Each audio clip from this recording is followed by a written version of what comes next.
Hello, everyone, and welcome to Homeland Security Today's next installment during National Cybersecurity Awareness Month. We're very excited to see you all here today, but mostly to really share some of the work of the Center for Internet Security. And today we're very proud to welcome the center to discuss a little bit more about their community defense model. CIS released version 2 of its community defense model, and it shows that the CIS critical security controls, which act as a blueprint for network operators to implement specific safeguards in priority order, defend against 86% of the top 5 attack types identified in the MITRE attack framework.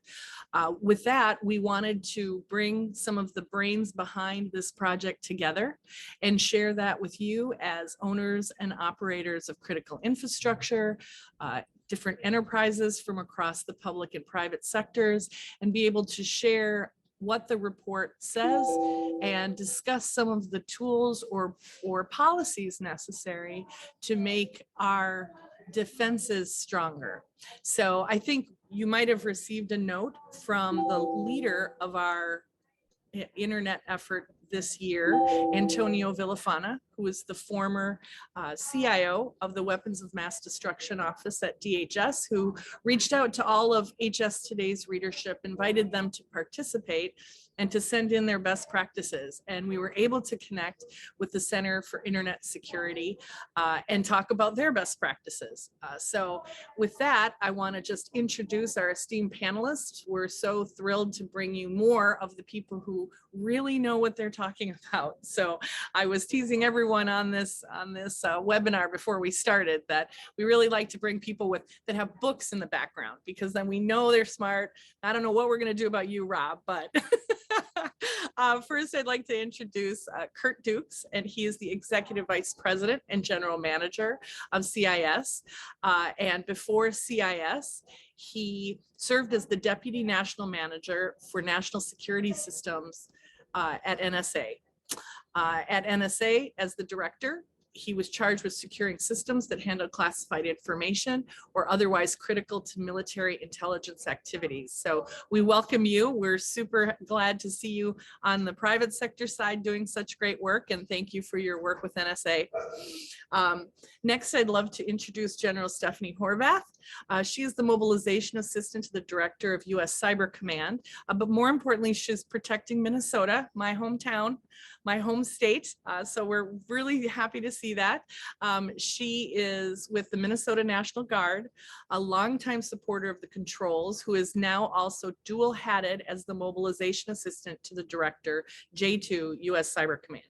And she works full-time for the state of Minnesota as the Chief Business Technology Officer for the Minnesota Boards, Councils, and Commissions. So that's a lot of hats, a lot of hard hat, right?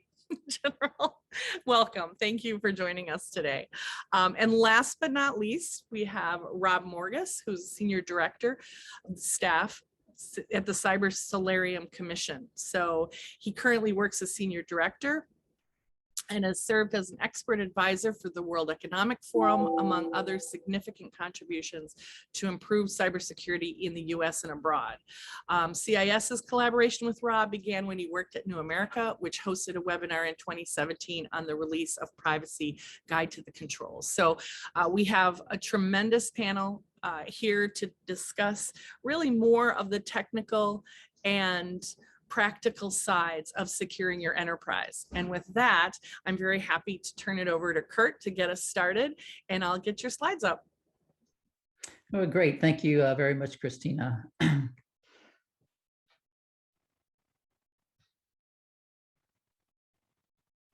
Okay, so I'm very happy that we're able to actually talk about the Community Defense Model version 2.0. So if you wouldn't mind, next slide.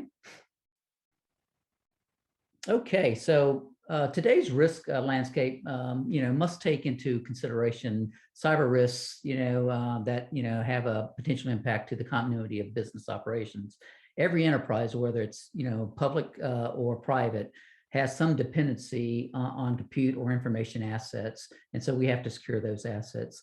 Naturally, CEOs and senior leaders They want to know, that they are protected against real world cyber threats. The problem, though, is that historically that's been very difficult to demonstrate that their cybersecurity investments can actually defend against specific threats. And so we have spent a great deal of time talking about cybersecurity best practices, but never actually being able to measure the impact they have against real world attack types in that regard. So how do we actually solve this problem? So in the summer of 2020, the Center for Internet Security actually published what was the first community defense model to actually address that specific question. We kind of built off the momentum of that release, and we actually updated the community defense model and released version 2 in September of this year. We actually have more inputs, more threat sources as inputs. And this really has, refined our thinking around what actual mitigations are effective against attacker types that we've identified. Next slide. So what is the community defense model? It's a data-driven model that takes as input industry attack summaries and synthesizes those summaries into attack patterns using the industry endorsed MITRE ATT&CK model. That's a lot of words, but really there's a lot of great reporting around threats. And so why recreate that? Why not take advantage of those different threat sources and actually try to synthesize that down to specific attack types, and then measure the effectiveness of mitigations or safeguards to those attack types. In particular, the MITRE ATT&CK model comprehensively lists the tactics used by attackers, roughly, if you will, the steps in the attack, as well as many of the techniques that an attacker could use at each step or using within each step of that tactic. We then translate the specific security value of the safeguards within the CIS critical security controls against those techniques found in each of the attack types. With the community defense model, it has become the lingua franca for the prioritized set of actions one should take to protect themselves against the top cyber threats. Next slide. So what were some of the findings and what did our analysis show? Well, that the implementation groups, that implementation group 1 of the 153 CIS safeguards, what we are calling essential cyber hygiene, is highly effective in defending against the top 5 attack types defined in the community defense model. While we reasoned with our volunteer community on the set of safeguards, we now actually have data to back up the efficacy of those safeguard choices and placement within the 3 implementation groups for that. So implementation group 1 is actually 56 of the 153 safeguards. And we do believe that that forms what we're calling essential cyber hygiene that every organization should be implementing and measuring themselves against.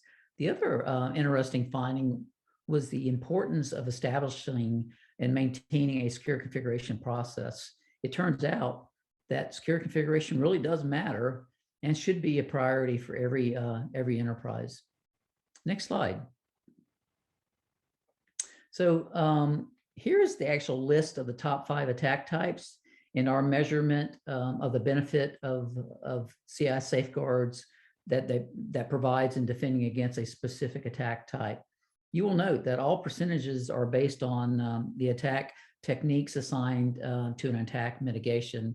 For future reference, please do download version 2 of the community defense model by visiting the CIS website.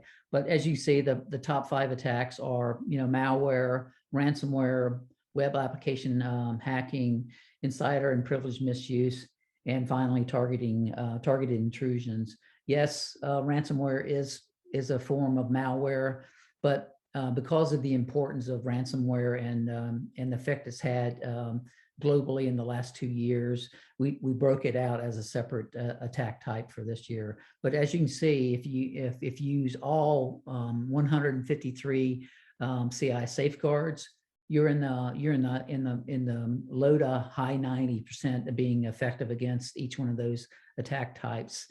If you're just using implementation group 1, which is just a subset of the 153, 56 to be exact, then you're still in the in the high 70s, low 80s percentage effectiveness against all of these top 5 attack patterns for that. So if you're an enterprise that's on that have limited resources, then I would start with implementation group 1.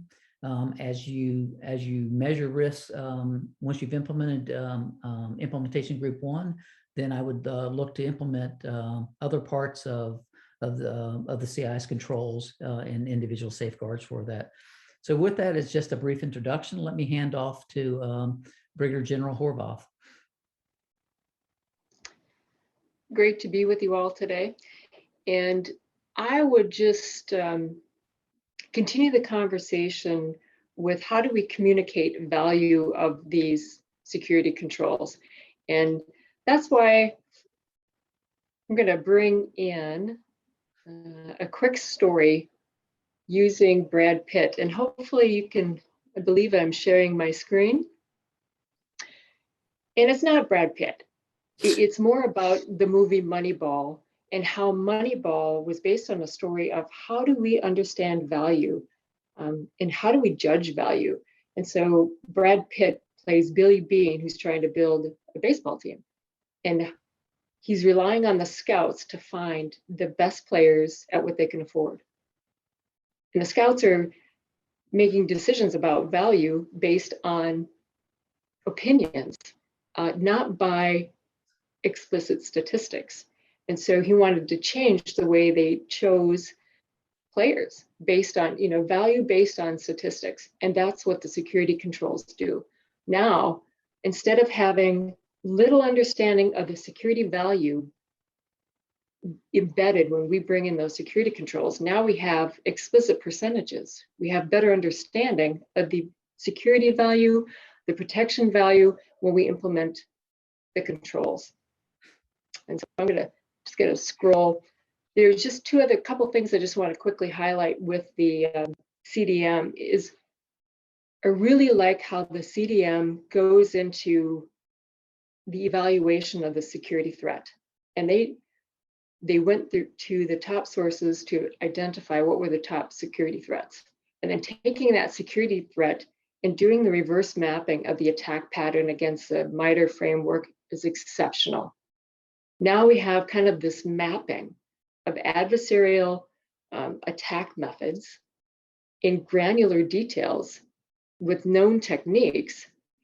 And then the next step is now we have some specific percentages and measurements. When we put in those safeguards, the CIS safeguards, we can defend against, thwart the enemy, deny some of these techniques based on that MITRE attack framework model. And it just improves situational awareness, understanding, communicating about the security controls, communicating about the time and effort it takes to safeguard, to put the safeguards in place, but how it will reduce the adversary, how it, hey, use any sports analogy you want to use. Block, catch that ball before it goes in to make a home run, intercept the ball. When you put in those CIS safeguards, you employ those safeguards, we are denying the enemy the high ground. So great to see CIS CDM efforts, and just want all organizations to employ those safeguards.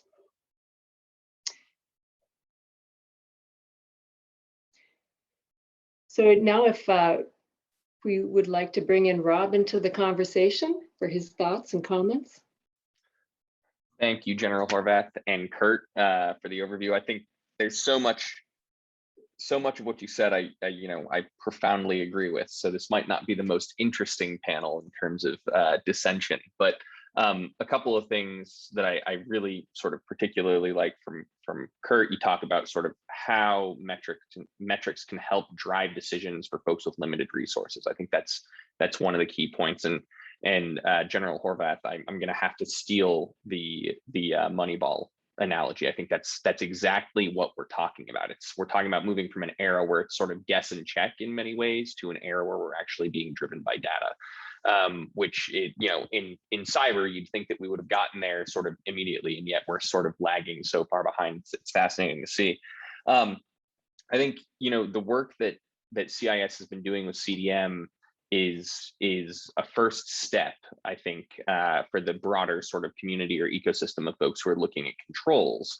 While there's a broad consensus that cyber attacks in the US, on US citizens, on our businesses, are generally increasing both in frequency and severity, I would say that today, both the US government and the broader marketplace lacks sufficient clarity about the nature and scope of those attacks in order to develop nuanced and effective controls and policy measures. Compounding that problem is a fundamental lack of clarity about what security measures are effective in reducing risk in the technologies, although the CDM work that Kurt just described begins to sort of take steps towards understanding what actually works vis-a-vis different attacks, vis-a-vis sort of different environments as well. But this confusion limits the ability of the government and risk modelers and risk managers to really evaluate the effectiveness of cybersecurity programs and controls, and the sort of prevention mechanisms that we need to put in place for private enterprise. And I think a few things that I would point to as potentially interesting areas to expand this work. And the first area that I think we need to talk about is the data set and the data that we use to conduct this types of analysis. My understanding is that CDM bases mostly on the DBIR, the Verizon Data Breach Incident Reporting or Investigations Report, which is, I think, to date, probably the best set of data that we have on the ecosystem, on attacks, on what's happening out there, on what's potentially failing out there. Even that, it's a single data source. It is good, but it paints an incomplete and sometimes cursory or even superficial view of what's actually happening out there. And that's not to discount the value of things like CDM, but it's to say that our data set is not complete right now. And the question that we had, the Solarium Commission, when we were sort of looking at the different challenges that we face as a nation vis-a-vis cybersecurity, is what can we do to improve this data set, to create a more robust data set? In other areas of arcane policymaking and areas that involve risk, you see insurance pop up as a potential source for incident data, for information on sort of actuarial modeling and different ways to look at risk. It's lagging behind in cybersecurity. I think, one of the common things that we hear, speaking both, to insurers and to folks who are purchasing insurance, is they're not really doing an accurate job of pricing the risk. They're just assuming the risk because it's a relatively small piece of their portfolio. So the insurers are comfortable saying, we're just going to assume this risk. Even if everyone came and collected on us right now, we wouldn't go insolvent. So we're actually okay with the amount of risk that we're taking on without really knowing what it is. We looked at that ecosystem and we said, well, there must be ways that we could engender a little bit more interest in actually pricing risk on the insurer side and begin drawing out disparate sources of data, putting them together and providing robust sets for folks like Kurt and CIS to look at, but also academics, actuarials, and the like.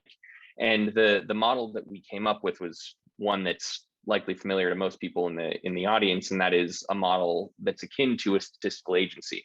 The US has 13 primary statistical agencies. These are things like the Bureau of Labor Statistics, Bureau of Justice Statistics, Bureau of Economic Analysis. Census Bureau is a statistical agency. And these agencies play critical roles, not only in collecting data, but also doing some analysis on them and providing data sets for folks to look at to test effectiveness of policy interventions, of controls, of things, of issues that are impacting Americans. The commission felt that it would be a good model to adopt in the context of cyber, and the questions that then flow off of that are myriad, and a few of them that I'll highlight and we can talk about in greater detail if we want to, are things like, where would that go? Is this an economic issue? Should it be in the Department of Commerce? Is this a Homeland Security issue? Should it be in the Department of Homeland Security? Where would an agency like that actually get its data, right? So the federal government collects a great deal of information on cybersecurity incidents on a regular basis. It's all disparate. It's generally speaking not standardized. How would you make sure that you have access to that data as a bureau? But it's also incomplete. So you'd also need to start looking at things like ways to collect information and data from the private sector. Are there ways that we could scale that? Could we look to the insurance industry, for example? One thing that we've considered is whether you can create basically a standardized form. And anytime anyone is making a claim, a cyber insurance claim, you have to fill out that form, and it would ask you questions like what happened, what controls were in place, what was bypassed, and the like. And you begin to build a really robust and complete data set on incidents, at least affecting those who have insurance. So, where would it sit? How would it get its data? And then the role it plays in analysis, right? And whether it is simply a repository that you would then have third parties come into and look at, like CIS and CURT, or whether you want to sort of build robust statistical and analytic capability into the Bureau itself. That's ultimately sort of open questions that I think are still up for debate and need to be answered. And I think, there's a decent chance that over the next year or so, we'll begin to see movement on this. I think, some of the things that both CURT and Stefanie highlighted as,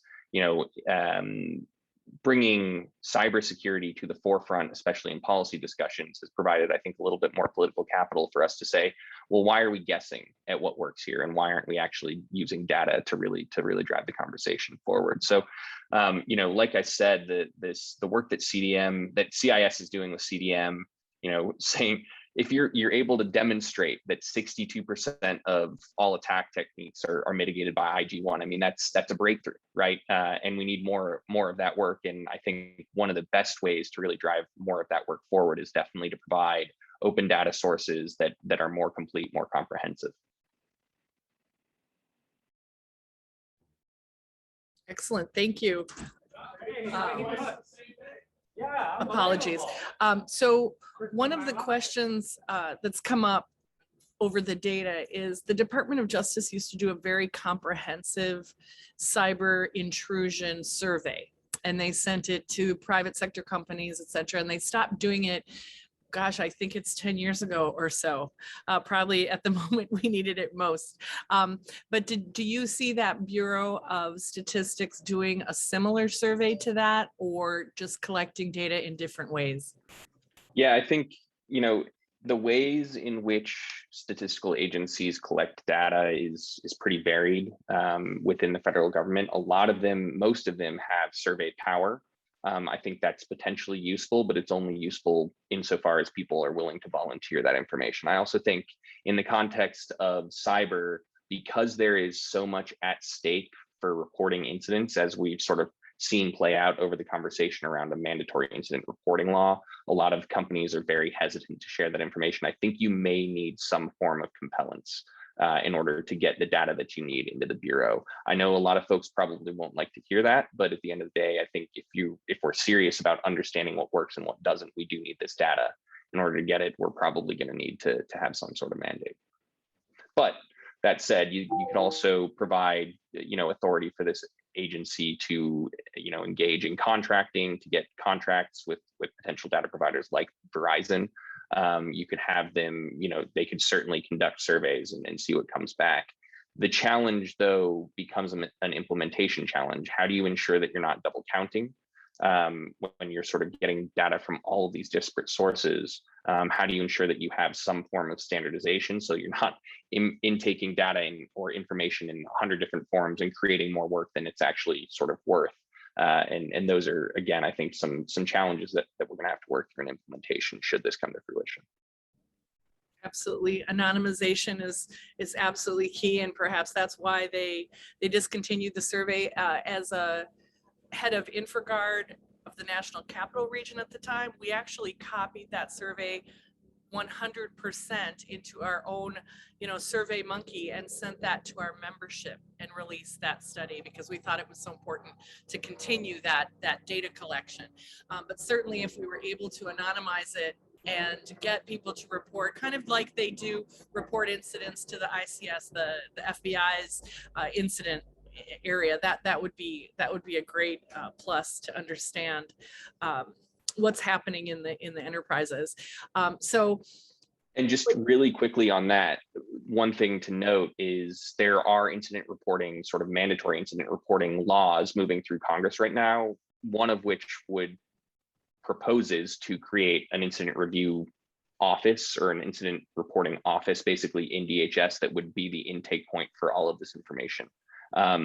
I think one thing that's important to note, though, is incident reporting for operational awareness is very different from statistical gathering. And you are going to be asking slightly different questions. Your sort of time frame and your horizon is very different. I think there's probably value to having the two things lean up against one another. And this is where the conversation with the reporting to IC3 or ICS comes into play as well. I think we're asking slightly different questions. We're looking for slightly different information at the end of the day.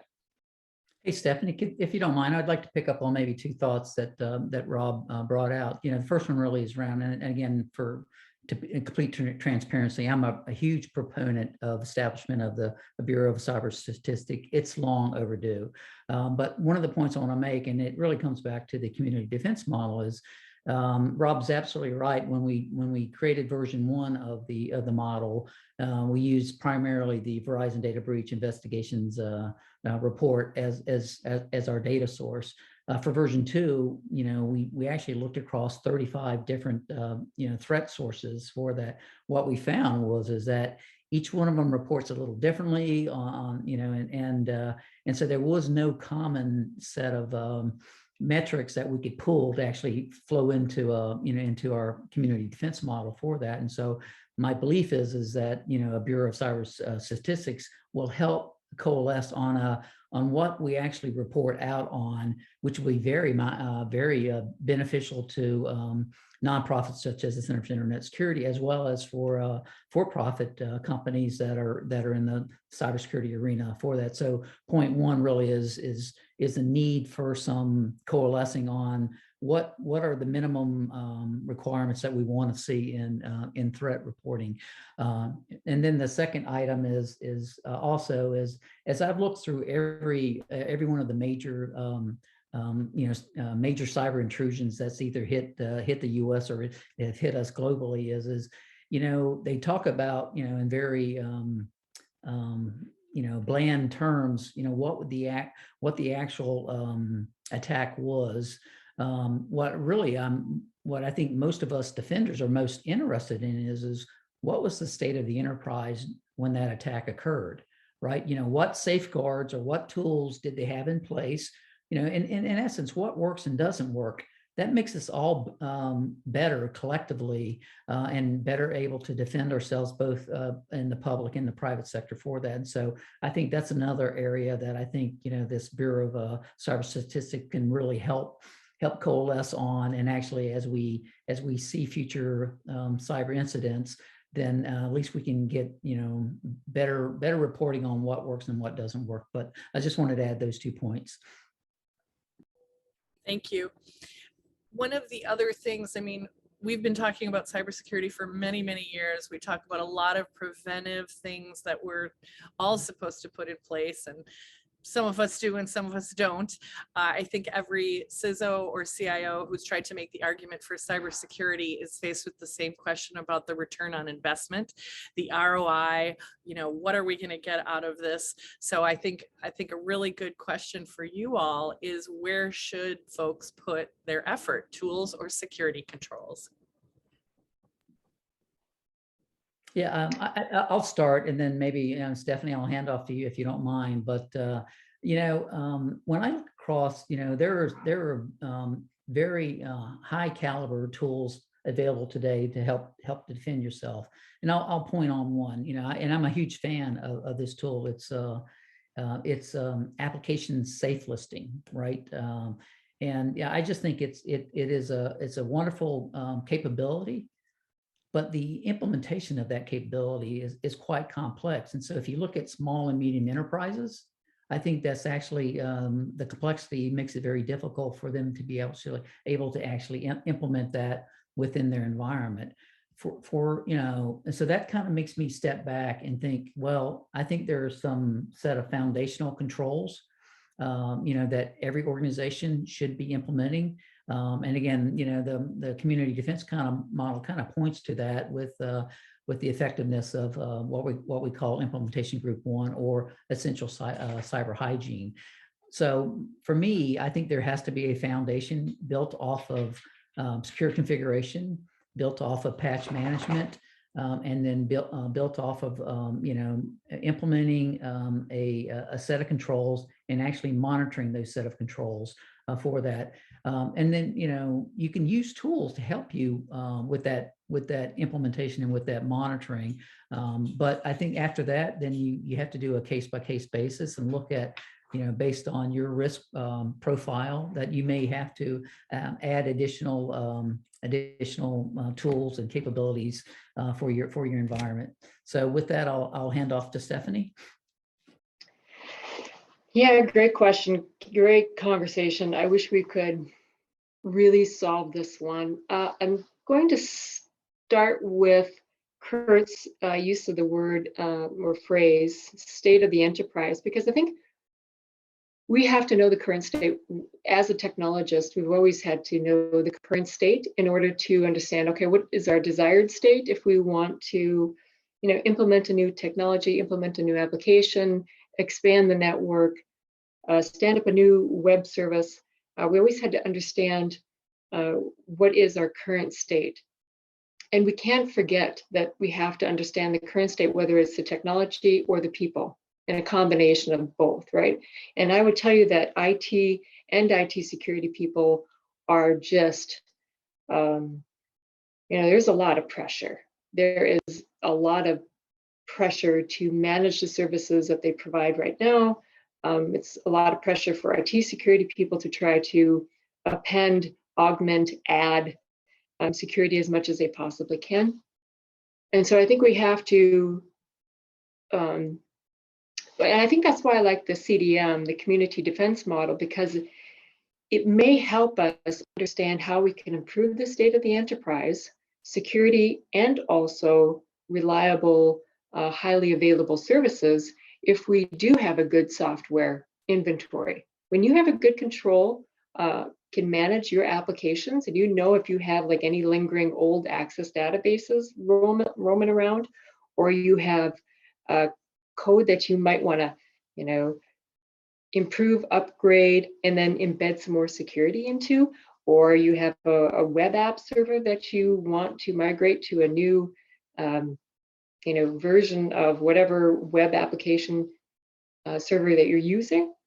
Those are important conversations about improving the whole state of the enterprise, embedding the security within. The security configuration is mutually beneficial, and I think that is important to understand, because we don't want to overtax and even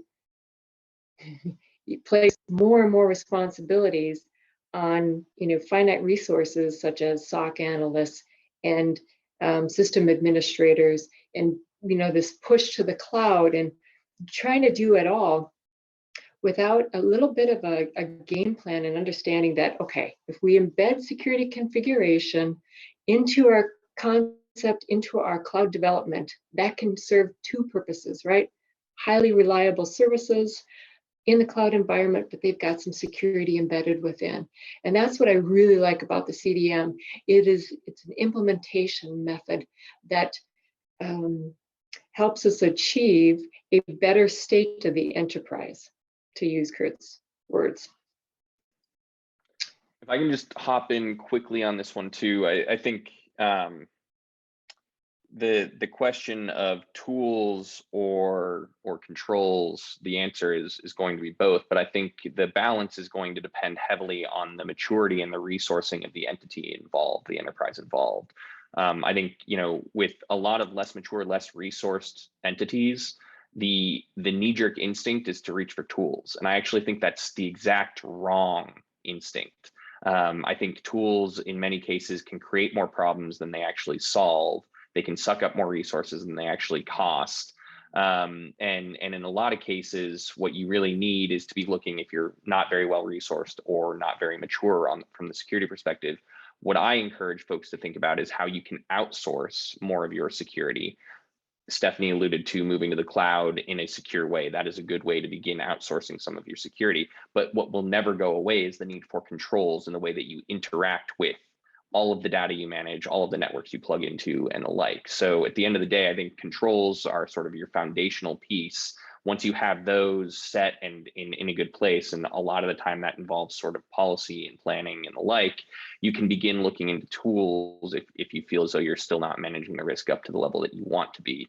I also think, for a lot of enterprises, and I honestly think it's probably, we need data on this, but I think it's probably approaching 90% of enterprises in the United States. You're probably better off trying to move to a third party to help you manage a lot of this rather than doing it yourself. Thank you. So for my final question, as we wrap this up, I want to thank all of you for being here, but I want to give you a magic wand. And if you had this magic wand and you could wave it and solve one cybersecurity challenge or something that just drives you crazy day after day, what would that challenge be? And I will just let whoever wants to go first to go first. I'll hop in. We can go sort of reverse order of how we started. And there are a lot of things that I would sort of like to wave my magic wand and fix. But I think the biggest one is the sort of perverse mix of incentives from where I sit about who is in charge of security. We have some of the most well-resourced and most mature and most capable in terms of the people they have, technology companies sitting here and saying it's a shared responsibility. The user is incredibly, responsible for their own security. I think that's a bit of a misalignment in terms of capability and what we should be asking. So if I could wave a magic wand, it would be to do something in order to provide a little bit more incentive for tech companies, the large tech companies that run the networks, that run the cloud, and that provide the software and the hardware, to take on a little bit more of the burden for security themselves, rather than shoving a lot of it onto the end user. Okay, I would actually like to say two. First would be a coordinated and aggressive system monitoring, system management, and defensive operational capability, where you're combining IT operations and security into a more cohesive, defense-minded, defense-oriented, defense-postured IT operations. And I actually borrowed that phrase right from the NSA's Embracing a Zero Trust Security Model paper. So they just pushed out a paper on zero trust. And interesting to note, zero trust is not a tool. It is a method. And that method means coordinated, aggressive system monitoring and system management. And so the controls are, they are nested, they bolster, they enable that sort of coordinated defensive operations capability. But I think the one that is even more important, if I could wave the magic wand, is to get rid of the cyber blame game, cyber shame game that is just run rampant.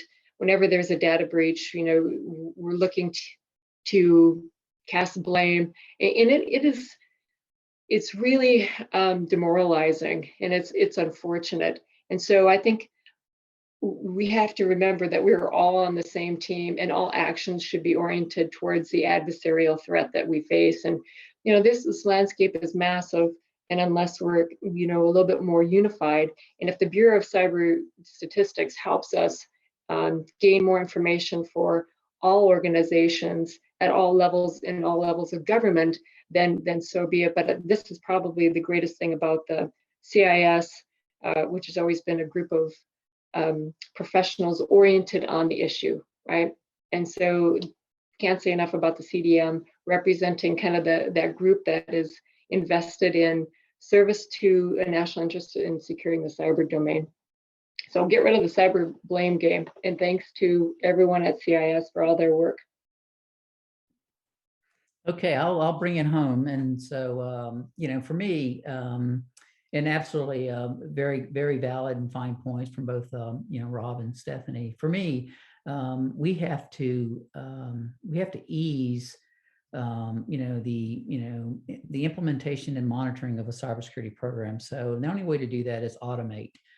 Today, And we talked about this earlier around the question around tools versus controls. And Rob and Stephanie are absolutely correct. It's not an either or. It's both. But I think depending on your maturity level, as Rob pointed out, you have to do that. But right today, what we have is that we have 10s to 20s to 30s of security tools that are used by enterprises, and they don't integrate very well, and so there's a level of complexity that an already overburdened IT staff has to support. If you're lucky enough to have a security operations center, it's the exact same problem there. They're focused on active threats, but they're also just trying to piece together information for that. So we have to automate our cybersecurity journey, and I think that really is that next phase that we move to. The data we'll get the data hopefully through the over time through the Bureau of Cyber Statistics, but we have to work more closely with the private sector to more fully integrate tools and capabilities, and to automate, one's journey when it comes to implementation of a cybersecurity program. It doesn't really exist today. It's a hodgepodge of tools and different experiences, and so those provide seams or gaps that an adversary can maneuver through to excise some cost on that enterprise. So for me, it's about automation, and we can't do that without the support of the cybersecurity community. Absolutely. Well, I appreciate you all kind of taking that quick dream state. And I know that you would, if you had the wand, you would do a lot more than what you've just said. So I appreciate that. And I also appreciate the attention to the small and mid-size enterprises, because it is difficult for them. Our organization, the Government Technology and Services Coalition, does represent mostly small and mid-sized government contractors. And so them facing many of the challenges, and when you see that Northrop Grumman can be hit as much as a small enterprise, if they target you, they get in, kind of, period. So how you structure your defenses, how you structure your offense, whatever you're going to do, the size doesn't matter. Oh, look at that. Anyway, back to Brad Pitt, huh? Anyway, well, I want to thank you all very, very much for joining us today and talking about this important model. And we look forward to more from CIS. I know you're working on kind of all of these issues. So thank you for that. Thank you all for your commitment to making the nation more cyber secure. And I encourage all of our listeners and certainly our HS Today readers to visit hstoday.us and take a look at the cyber section. We have a tremendous number of pieces that have come in during Cybersecurity Awareness Month. We encourage you to share your best practices, to collaborate with us, and to help our nation be more secure. So with that, happy Cybersecurity Awareness Month to all of you, and I look forward to speaking with you all again. Thank you and have a wonderful afternoon. Thank you.